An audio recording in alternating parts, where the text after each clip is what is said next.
বৃহস্পতিবার দুপুর থেকে অর্ধবেলা বন্ধ থাকার পরও যারা লোড নিয়ে গিয়েছে বিভিন্ন ডিস্ট্রিক্টে, প্রতিটা গাড়িতে আমাদের 50 লিটার 60 লিটার 80 লিটার তেল আমাদের শর্ট হয়েছে।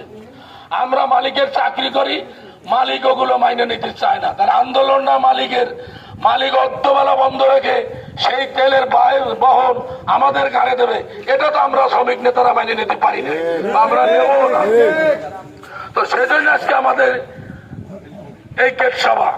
তো এই গেট সভায় 6 দফা দাবির মধ্যে আমি ডিসি অফিসে একটা মিটিং করছিলাম বেবিটিক্স ইউনিয়ন নিয়ে। বেবিটিক্স ইউনিয়নের কোনো ড্রাইভারের লাইসেন্স নাই, কোনো কাগজপাতি নাই, কোনো ড্রাইভার এমন গাড়ি হয়েছে রাস্তাঘাটে চললে জনগণের সমস্যা হতো, অসুখ বিসুখ লেগেই থাকতো ওদের ওই গ্যাসে।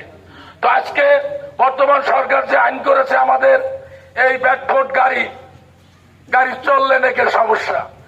আমার এই ব্যাকফুট বর্তমানে নতুন গাড়ি দেবেন, নতুন গাড়ি এইখান থেকে যতদূর যাবে তার চেয়ে আমার ব্যাকফুট গাড়ি টেপনাপ থেকে তেতুলিয়া, রূপসার থেকে পাটুরিয়া আমার এই ট্যাংলরি চলবে, তাতে কোথাও কোনো আমার গাড়ি সমস্যা হবে না। আমি চাচ্ছি সরকারের কাছে আমার এইটাই দাবি, আমাদের যত ব্যাকফুট আছে আপনার একটা ন্যায্য মূল্যের দাম ধরে নিয়ে আমাদের সরকারি ভাবে আমাদের কিছু নতুন গাড়ি আমাদের কিস্তি করে দেন।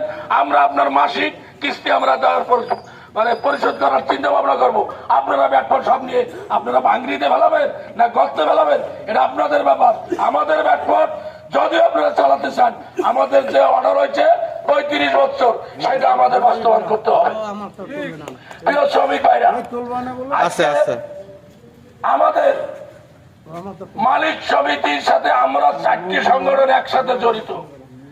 যখন এই তেল শর্ট হয়েছে, বৃহস্পতিবার দুপুর থেকে অর্ধবেলা বন্ধ থাকার পরও যারা লোড নিয়ে গিয়েছে বিভিন্ন ডিস্ট্রিক্টে, প্রতিটা গাড়িতে আমাদের 50 লিটার 60 লিটার 80 লিটার তেল আমাদের শর্ট হয়েছে।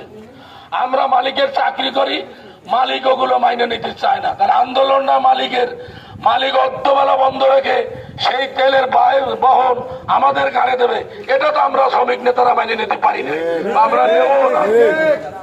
তো সেজন্য আজকে আমাদের এই গেট সভা।